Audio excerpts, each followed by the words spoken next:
we're going to be making a vegetable stir fry, and I'm not going to be adding any carbs to it. It's all going to be just fresh vegetables and no protein either.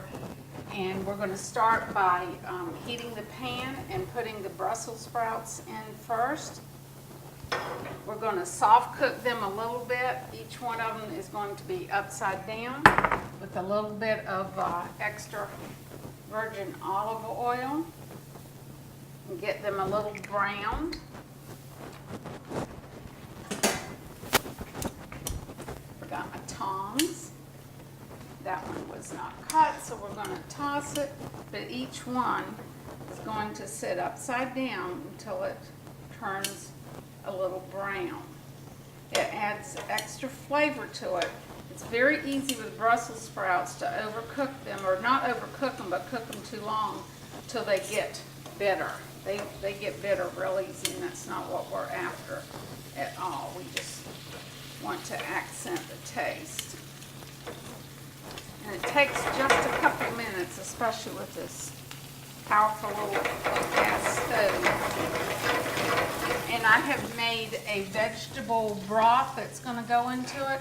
And I did that by sauteing carrots and onions and adding some bell pepper. And then about 6 cups of water and letting it simmer for a couple of hours, and then strain the vegetables out of it. They can be used into a bread or something, but most often they're used as tossed.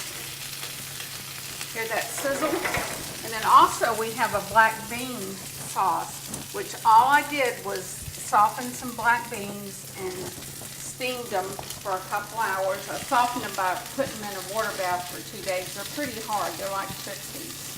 And then let them get tender. Then I cooked them, and then I put them in the processor with a tablespoon or two of olive oil just to loosen them. And if it gets too thick, which it is, it's sat for a while, almost looks like a glue, I'm going to add a little bit of the vegetable broth to it. See how these are getting nice and brown, and you can smell them. It's just too bad you can't smell that. So now I'm going to turn the burner down just a little bit because I don't want the rest of the vegetables overcooking. We're going to add our stripped red bell pepper. That has a little more taste to it than the green bell pepper. So I like to use it, especially when it's part of the display and in things such as a stir fry. Then we've got about 1 whole carrot on the bias. We can add that to it, and see the Brussels sprouts are retaining their color. Then we're going to add some fresh snow peas, and all I did was wash them and check them to see if there were any stems, because the stems will not soften, so you don't want them to be part of your dish. Then we're going to add some garlic over to the side so it can get just a little brown. We don't want it to be overdone either. This is a very fast cooking meal, so you're ready pretty quick. It's great with French bread. Sop up your juices. Now I'm going to add 2 teaspoons of the black bean sauce, which is not a real pretty color, but it's going to disappear in there. And a little bit of the vegetable broth. Let that steam. And then mix everything together.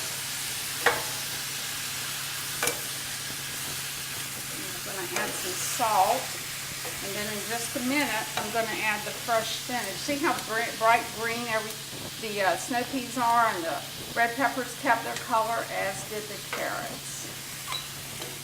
It's a great time of year for fresh vegetables. Now we're going to add just a little bit of salt. I'm not much of a salt user, but you got to have some. It intensifies the taste of food. Cannot leave it out. We're losing our heat. Turn that up just a tiny.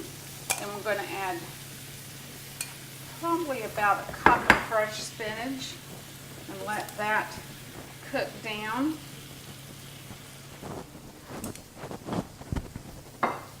Then I picked a white plate to put it on so that you can see the contrast of the colors. This little pan's great, but buddy, it gets hot. we are just about done with this.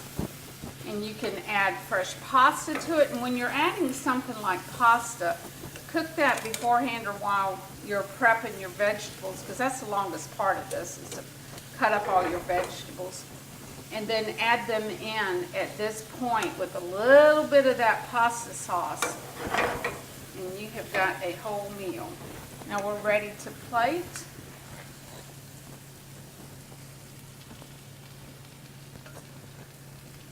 You just drizzle it on so that some of everything is showing.